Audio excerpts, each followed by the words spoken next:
रहीम। सारे आप दोस्तों का बहुत शुक्रिया। कल का दिन पूरे पाकिस्तान के लिए एक बड़ा उदास दिन था और सबसे पहले जितने शोधा हैं उनकी फैमिलीज़ हैं, उन सब के लिए हम ना सिर्फ दुआगो हैं बल्कि जिस तरह का वो गम है, मेरा नहीं ख्याल पाकिस्तान के किसी भी कोने में कोई घर ऐसा नहीं था जो गमगीन ना हो कल। और कल का वाक़या खुदकुश हमले वाला ये ऐसा वाक़या है जिसने हम सबको हिलाया है। उसके ऊपर हम खैर बाद में बात करते हैं, लेकिन सबसे इम्पोर्टेंट चीज़ ये कि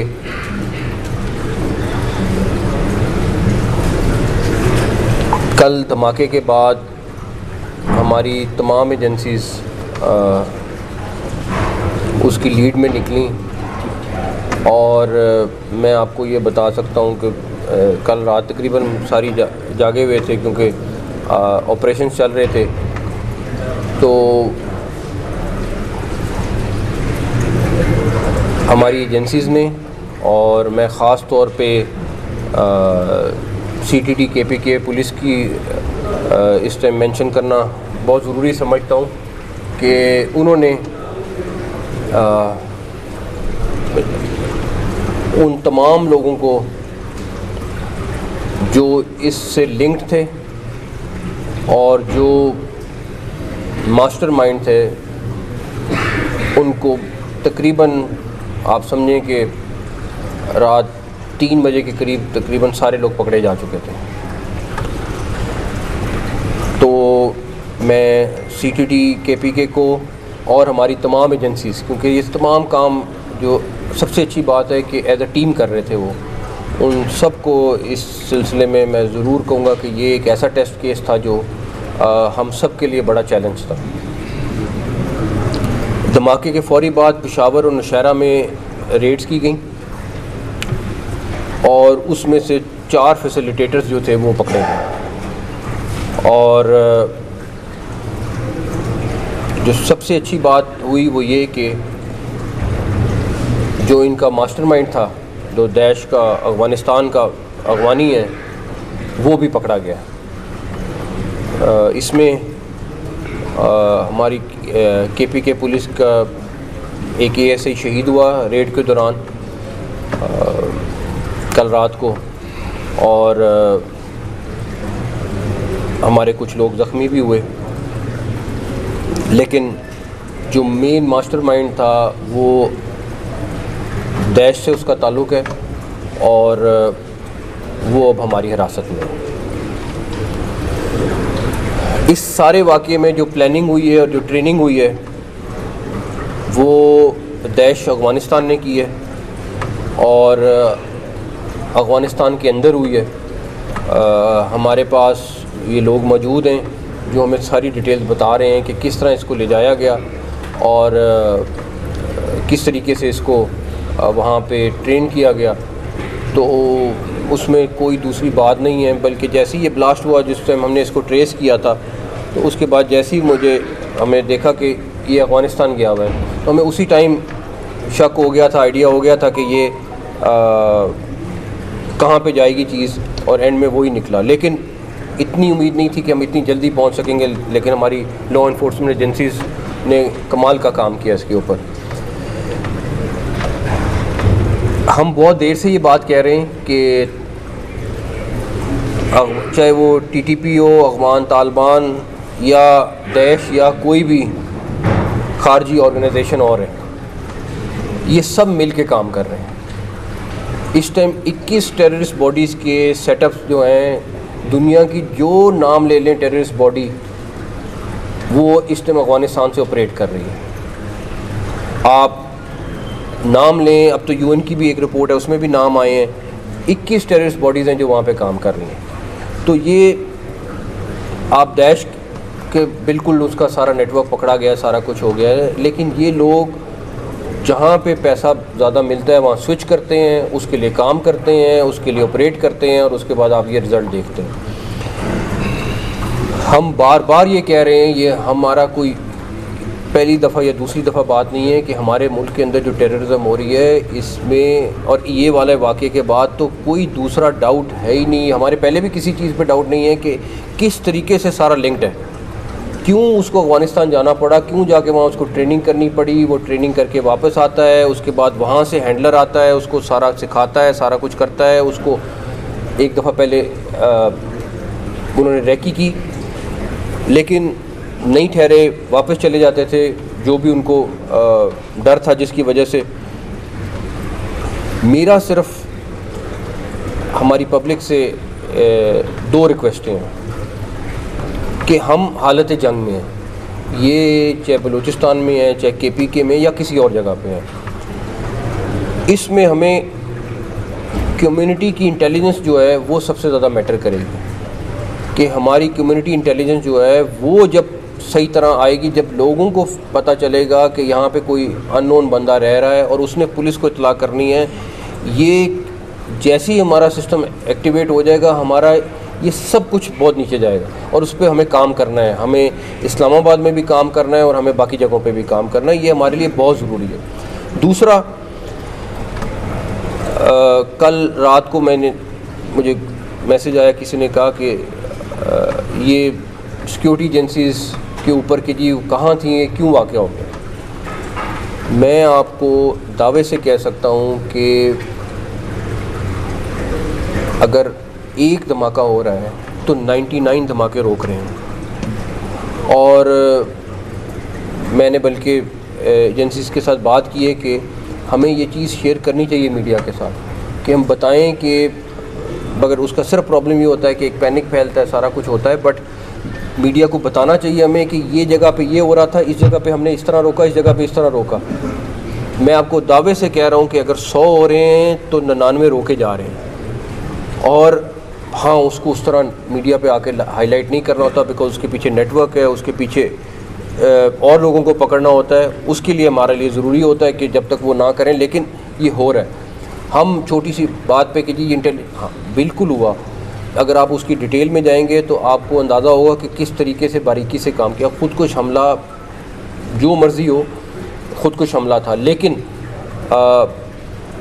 मैं अभी भी समझता हूँ कि जिस प्लानिंग से उन्होंने किया, जिस तरीके से उन्होंने ये सारी की सारी वारदात डाली है, उसके ऊपर हमने अपने तौर पे, अभी मेरी इस्लामाबाद पुलिस के साथ और एडमिनिस्ट्रेशन के साथ भी मीटिंग हुई है, हमें अपने सिस्टम्स को भी अपग्रेड करना पड़ेगा। अच्छा, अब दैश का नाम तो आप ले रहे हैं या तालिबान का नाम तो आप ले रहे हैं, उनके पास कहीं से तो ये फंडिंग आ रही है, उनको कोई तो ये टारगेट दे रहा है। और जिसको पहले $500 मिल रहे थे उसको $1500 कोई तो दे रहा है। किसी ने तो उनका अपना बजट बढ़ाया है और ये सारा कुछ किया है। मैं फिर आप लोगों को क्लैरिटी के साथ बता रहा हूँ कि इनकी सारी फंडिंग इंडिया कर रहा है, इनको तमाम टारगेट्स इंडिया दे रहा है, इनके एक एक चीज़ की प्लानिंग पीछे से बैठ के वो कर रहे हैं। और फ्रंट पे उन्होंने इन ऑर्गेनाइजेशंस को रखा हुआ है और बैक एंड पे बैठ के वो ये ऑपरेट कर रहे हैं। ठीक है, दुनिया खामोश रह ले, ना बोले आज, मैं आपसे दावा कर रहा हूँ एक दिन दुनिया का हर मुल्क ये बोलेगा कि इसको कौन स्पॉन्सर कर रहा है। बिकॉज इस जंग ने, हम तो लड़ रहे हैं, इस जंग ने जब इनके पास पहुंचना है और जब उनको पेन होगी यही जनाजे उठाने की, तो फिर उनको पता चलेगा कि इसकी प्राइस क्या है। फिर वो कहेंगे कि हाँ भारत कर रहा है। अभी तो क्योंकि हम जनाजे उठा रहे हैं, हम अपने ऑफिसर्स को शहीद करा रहे हैं, जवानों को शहीद करा रहे हैं, एक दीवार बनाई हुई है इन टेररिस्ट अफ़गानिस्तान और अपने दरमियान में। लेकिन ये दीवार हल्की सी कमज़ोर हुई तो उनको उसकी पेन आएगी और उनको फिर आइडिया होगा कि ये फंडिंग मुफ्त में तो कोई काम नहीं हो रहा, हर चीज़ के ऊपर पैसा लगता है। इस 40 चीज़ के ऊपर भी पैसा लगा है। तो वो डॉलर्स में पैसा आ रहा है और उन्होंने बाकायदा तौर पे 3 गुना बजट अपना बढ़ाया है मई के बाद। 3 गुना बजट बढ़ाया है, जिसको पहले $500 देते थे $1500 दे रहे हैं। तो वो हमें इस सारी चीज़ का पता है और ये खैर हमारा भी फ़र्ज़ है कि हमें अब दुनिया के हर प्लेटफॉर्म पे लेके जाना पड़ेगा ये केस। मेरा अगले दिनों में इरादा है कि हम अपने डिप्टी प्राइम मिनिस्टर को भी ये ब्रीफ़ करें कि किस किस तरीके से सारा कुछ हो रहा है आगे, ताकि वो जहाँ जहाँ पे हमारे फॉरेन मिशन हैं वो एटलीस्ट सारी दुनिया को अपडेट करें। बिकॉज अब तो वो इतने खुल्ला करें क्योंकि उनको अंदाज़ा हुआ है कि हम दूसरी तरीके से तो जंग में कोई सूरत नहीं जीते।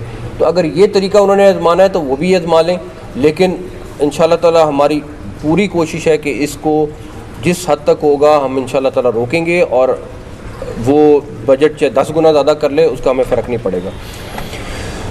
आप सारे मीडिया के लोग यहाँ बैठे हुए हैं, आप मुझे ये बताएं कि कंटेंट क्रिएशन क्या होती है।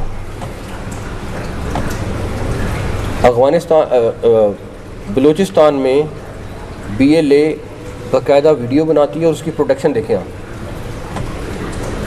और उसके बाद वो कंटेंट क्रिएट होता है, उसके बाद वो इंसिडेंट होता है और इंसिडेंट होने के बाद वो इंडियन मीडिया पे पूरी तरह चलता है। वो BLA की वीडियो दुनिया में कहीं, अच्छा BLA आपके सामने दुनिया की टेररिस्ट ऑर्गेनाइजेशन है, ये हमने नहीं डिक्लेयर किया हुआ, ये दुनिया ने डिक्लेयर किया हुआ है, लेकिन वहाँ पे कोई नहीं पूछेगा जाके कि जी आपने BLA की सारी चीज़ों को चला रहे हैं, आप वहाँ की डिटेल बता रहे हैं, उनकी वीडियोस को चला रहे हैं। तो वो पूरा कंटेंट पहले क्रिएट करते हैं, उसके बाद इंसिडेंट करते हैं और उसके बाद अपने मीडिया पे चलाते हैं। ये पूरा उन्होंने एक सिस्टम बनाया हुआ है जो वो पोर्ट्रे करने की कोशिश कर रहे हैं। जैसे मई की वॉर में किया कि पता नहीं कौन सा पोर्ट लाहौर में उन्होंने कब्ज़ा कर लिया, जो इस तरह की बहुत सारी उन्होंने हमाकतें की। अब वो ये शो करना चाहते हैं कि पाकिस्तान में इन लोगों ने, दहशतगर्दों ने पता नहीं कब्ज़ा कहा। मैं आपको ये बता सकता हूँ कि अल्लाह ताला का शुक्र है कि हमारा, हाँ जंग में है, हालत जंग में है, लेकिन कोई ऐसा इंच नहीं है जहाँ पे उनका कब्ज़ा हो। वो आते हैं बुज़ुर्गों की तरह आके ऑपरेट करते हैं, कोई अटैक करते हैं, उसके बाद भाग जाते हैं। इस दफ़ा बलूचिस्तान में जितने अटैक हुए जो आया वो बच के नहीं गया, तो इसका भी उनको बहुत गम है। लेकिन आगे हम इसके ऊपर भी इंशाल्लाह ताला आपको बलूचिस्तान की चीज़ के ऊपर भी मेरे ख्याल में आपके लिए ब्रीफिंग रखी हुई है, उस पर आपको डिटेल्स में पता चल जाएंगे। एक चीज़ और, जब जंग होती है तो फिर कैटेगरियाँ नहीं बनती कि जंग में ये 25% ठीक है, 75% ख़राब है। जंग है तो दुश्मन है, फिर दुश्मन में 4 कैटेगरियाँ नहीं बनती, ना 2 बनती हैं। दुश्मन है। प्रॉब्लम क्या हो रही है, हमारे मुल्क में लोग इसको कैटेगरियाँ बनाने की कोशिश करते हैं कि नहीं उनमें से भी कुछ लोग अच्छे हैं, कुछ लोग बुरे हैं। भाई अगर आपके साथ वो जंग कर रहे हैं तो फिर वो सोच समझ के जंग कर रहे हैं। अगर हमारे साथ कोई जंग कर रहा है तो वो सोच समझ के कर रहा है, तो फिर उसमें कैटेगरियाँ ना बनाएं। उसमें आप ये ना डालें कि जी इसके अंदर 4 ग्रुप हैं तो इसमें से एक ग्रुप अच्छा है। हम तो बहुत क्लियर हैं, हमारी पब्लिक को, हमारे आवाम को भी इसमें क्लैरिटी लाने की बहुत ज़रूरत है। बाकी रही बात कि हम इस जंग को लड़ते रहेंगे, लेकिन दुनिया को इसको रियलाइज़ ज़रूर करना है कि ये जो थ्रेट है ये रीजनल थ्रेट बनता जा रहा है, और अगर अभी वो इसके ऊपर उन्होंने अपनी आवाज़ ना उठाई, हम तो नुकसान और अपना हर चीज़ देख के कर रहे हैं, हमने अपने मुल्क के लिए करना है, लेकिन ये टेररिस्ट बॉडीज़ जो हैं ये इस टाइम पे बैठ के कोलैबोरेट भी कर रही हैं, मिल के ऑपरेशन भी कर रही हैं अफ़गानिस्तान से। ये दुनिया ख़ुद देख ले कि इसका नुकसान कहाँ पे होगा, और अल्लाह ना करे ये जंग कहीं और चली गई, किसी और जगह पहुँच गई तो इसका नुकसान कितना होगा। ये दुनिया ने एवेल्यूएट करना है, और ये बाकी मुल्कों की मर्ज़ी है कि उन्होंने इसको किस तरह लेके चलना है।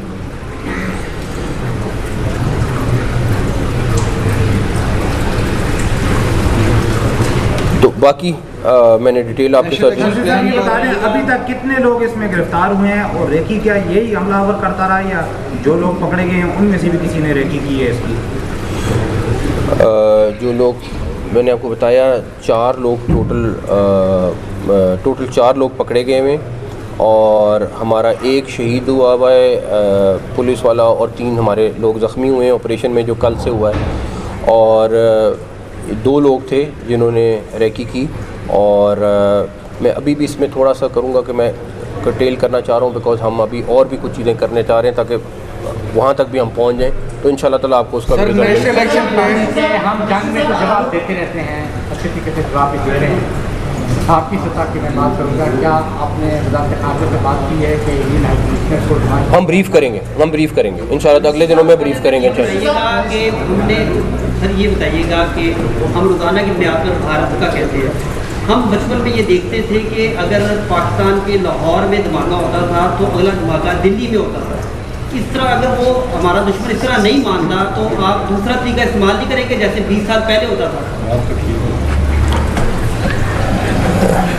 इसके ऊपर मैं देखें, मेरा नहीं ख्याल कि हमने कभी भी दहशतगर्दी को सपोर्ट किया, और हम उनका जवाब जो दे रहे हैं वो मेरे ख्याल में बड़े अच्छे तरीके से दिया है, और मई में आप सब ने देखा कि किस तरह उनको जवाब मिला है, तो उनको जवाब मिल जाएगा। अब सफारतकारी में भी उनको जवाब मिल जाएगा इंशाल्लाह ताला। वो सर ये नेशनल इलेक्शन प्लान के हवाले से बताइएगा। पाकिस्तान की जान माल की तहफ़्फ़ुज़ ना होने की वजह क्या है? कल का जो वाक़या हुआ है, आप एक पावर को वज़ीर दाखिला है, तो किसको मतलब आप जिम्मेदार ठहराते हैं? ये वाक़या मतलब क्यों रुनुमा हुआ? और साथ साथ जिस तरह की आपने बात की कि अफगानिस्तान में सब कुछ हुआ, फिर यहाँ पे आया मतलब इस तरह धमाका हुआ, 1999 की भी आपने बात की, तो इंजीनियरिंग इदारों की आप नाकामी समझते हैं, और 75% बजट जो कि सिक्योरिटी के लिए पाकिस्तान रखता है, तो 75% बजट के बावजूद पाकिस्तान की जान माल की तहफ़्फ़ुज़ मतलब क्यों नहीं है? पहली बात तो ये 75% बजट नहीं है। आप फैक्ट्स अपने ठीक कर लो। आप अगर डाटा चाहिए होगा, मैं ज़्यादा नहीं है, इसीलिए मैं कह रहा हूँ ना कि फैक्ट्स पहले देख लो, उसके बाद पढ़ के उसके बाद बहुत अच्छा सवाल करो। दूसरी बात, उंगली उठाना बहुत आसान है कि इस पे उठा दो उस पे उठा दो, लेकिन आप के जो सवाल में है कि उसमें अफ़गानिस्तान से बैठ के सारी प्लानिंग हुई, मैं दोबारा रिपीट कर रहा हूँ, वहाँ से बैठ के दहशतगर्द आया, वहाँ का देश का एक अहम बंदा यहाँ आया, और उसके बाद ये ऑपरेशन हुआ सारा। तो इसलिए पहली बात ये है कि काश मैं आपको बता सकूँ कि हमारे सिक्योरिटी इदारों को क्या क्या चाहिए और मैं प्रोवाइड नहीं कर पा रहा, मैं क्या क्या चीज़ें हैं जो उनको रिक्वायरमेंट है जो मैं नहीं दे पा रहा। और मैं लिटरली कल भी इसी बात के ऊपर मैं इतना गमगीन था कि हमारी रिक्वायरमेंट है, हम पूरी नहीं कर पा रहे उनकी। आप कह रहे हो 75% बजट है, 75% बजट नहीं है, मैं उनकी जो छोटी से छोटी डिमांड है वो नहीं पूरी कर पा रहा हूँ इस टाइम पे। मिनिस्टर साहब जो अहम बंदा आपकी तहरीर में है पाकिस्तान बिल्कुल महफूज है, बिल्कुल महफूज है। बताइएगा, जो अहम बंदा आप कह रहे हैं कि आया था आपकी तहरीर में है, जो क्वार्टर लेवल का है या नीचे लेवल का है? ये अभी ठहर जाए, आपको पता चल जाएगा इंशाल्लाह।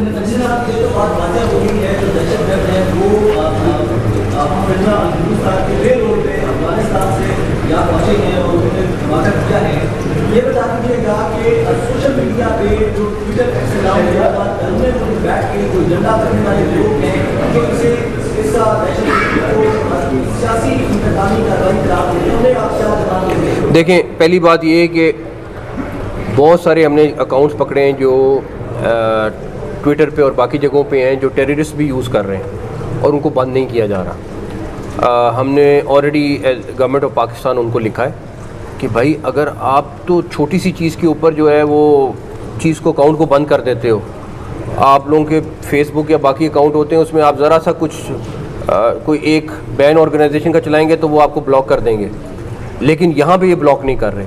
तो हमने उसके ऊपर सीरियसली उनको टेकअप किया है, और मेरा ख्याल है कि अगर वो नहीं करेंगे तो हमें किसी और स्ट्रेटजी के ऊपर जाना पड़ेगा। सर ये बताइएगा, नेशनल इलेक्शन प्लान के हवाले से जो मुल्तरामत है उस पर कोई जायज़ा इजलास और आप कोई मीटिंग ले रहे हैं, और नेशनल सिक्योरिटी की मीटिंग कब तक कन्वे होगी, और साथ ही साथ जो आपके इक़दाम थे इस्लामाबाद के हवाले से एमटेक स्मार्ट सिटीज़ की तरफ हम जा रहे हैं, सेफ सिटी से, तो इस हवाले से भी कोई आपने इंस्ट्रक्शंस दी हैं इस्लामाबाद की पुलिस और इंतज़ामिया को? इस्लामाबाद पुलिस के साथ आज बड़ी डिटेल में मीटिंग हुई है, और उसके ऊपर हमने एंट्री पॉइंट्स के ऊपर बड़ी डिटेल में डिस्कशन की है। उसके आपके 93 एंट्री पॉइंट्स हैं, 93, और उसके बाद आपका रेड जोन का अलहदा एंट्री पॉइंट्स हैं, सारा कुछ है। उसके बाद आपका ये जो एमटैग है इसके ऊपर हमारी डिस्कशन हुई है, तो उसके ऊपर अगले दिनों में आपको चीफ कमिश्नर और आईजी इस्लामाबाद जो हैं ब्रीफ करेंगे, क्योंकि उस पर हमें काफ़ी सारे स्टेप्स ले रहे हैं ताकि इस्लामाबाद को हम हर सूरत में सिक्योर करें जिस तरह मुमकिन है। पुलिस फोर्स की कमी का मसला भी देख रहे हैं। बताता हूँ। बात भी कर रहे हैं और हमने देखा कि आर्मी चीफ के आने के बाद हमने एक स्टेप आगे जाते हुए अफगानिस्तान में भी दहशतगर्दों के ठिकानों पर हमला किया, उसमें भी कामयाबी हासिल की। तो इस बार क्या कर रहे हैं, क्योंकि बहुत बड़ा हमला हुआ है पाकिस्तान में। बस आप वेट करें इंशाअल्लाह ताला। पुलिस फोर्स की कमी का मसला भी देख रहे हैं। 1.5 साल से भर्ती जो है वो भी अल्तवा का शिकार है लोग। हम बिल्कुल, मैं आपसे एग्री करता हूँ। दो चीज़ें हैं, ये बात आपकी ठीक है कि इस्लामाबाद हाई कोर्ट में केस चल रहा है, तो हमने उसके ऊपर अभी फ़ैसला किया है कि हम अर्ली हियरिंग की रिक्वेस्ट करेंगे कोर्ट को, और बिकॉज़ हमारी तकरीबन 6000 के करीब की भर्ती रुकी हुई है। प्लस एक और चीज़ है जो इस्लामाबाद पुलिस को फेस करनी पड़ रही है, वो ये कि हमारी तकरीबन 80% पुलिस जो है वो 50+ है, क्योंकि जब इस्लामाबाद बना था वो उस टाइम भर्ती हुए थे, तो मेरे ख्याल में 55-58 वाले तो उसमें हैं ही ज़्यादा। तो हम उसके ऊपर भी देख रहे हैं कि कैसे काम करना है, बिकॉज डेफिनेटली एक जो 58 या 57 साल का होता है और जो एक 30 साल का या 25 साल का नौजवान है उसमें बड़ा फ़र्क होता है। तो हम उसको भी वैल्यूएट कर रहे हैं कि हमें किस तरह करने का। प्लस हमने अभी बैठ के मीटिंग में डिसाइड किया है कि हम उसको इस्लामाबाद हाई कोर्ट को रिक्वेस्ट करेंगे कि प्लीज़ अगर उसको हियरिंग करें। सर ये बताएं कि हमने अभी किया डिस्कस, मैं 1-2 दिन बाद फिर दोबारा इनसे मिलने लगा हूँ, उसके ऊपर हम डेफिनेटली चीज़ें करेंगे। एटलीस्ट देखें, बहुत सारी चीज़ें, ये तो परफेक्ट तो अल्लाह ताला की ज़ात है, उसके अलावा कोई नहीं है, लेकिन ऑलरेडी हम उस पर काफ़ी चीज़ें कर रहे थे, लेकिन जहाँ पे कहीं पे कोई गैप्स या कमियाँ हैं हम इंशाल्लाह उसको पूरा करेंगे। मैं किसी को वो नहीं कह सकता, बट बिल्डिंग्स में स्नाइपर्स का होना, पोजीशन ऐसी पे बैठना कि जहाँ से वो उसको टारगेट कर सके, इस तरह की चीज़ों को हमें इंश्योर कराना है ताकि आइंदा इस तरह की चीज़ ना हो सके। अच्छा मोहतरम, अभी आपने कहा कि अल्लाह ताला खैर करेंगे, अल्लाह ताला खैर आपने दूसरा भी जिक्र किया कि जो सिक्योरिटी इदारे हैं कुछ चीज़ें आप उनको नहीं प्रोवाइड कर पा रहे हैं, हालांकि तासुर तो ये पाया जा रहा है कि आप बहुत मजबूत वज़ीर दाखिला हैं।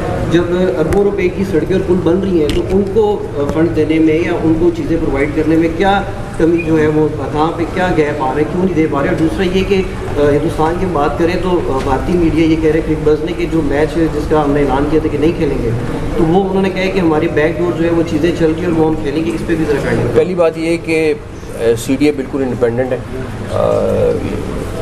मुझे काश इजाज़त मिल जाए कि CDA के कुछ प्रॉपर्टी बेच के मैं जवानों की चीज़ें पूरी कर सकूं तो मैं बिल्कुल कर लूँगा, लेकिन CDA का बजट बिल्कुल फ़र्क है, इन लोगों का बजट बिल्कुल फ़र्क है। इसीलिए मैंने उस भाई की बात का जवाब दिया कि अगर 75% बजट मिल रहा हो हमें तो फिर तो मसले ही हमारा ख़त्म हो जाए। फिर तो हम उनको मैं आपको काश वो लिस्ट शेयर कर लूँ कि उनकी क्या क्या रिक्वायरमेंट है जो पूरी नहीं कर पा रहा, क्योंकि जो है दे रहे हैं, लेकिन इस टाइम वॉर जो है वो एक अगले स्टेज में चला गया है।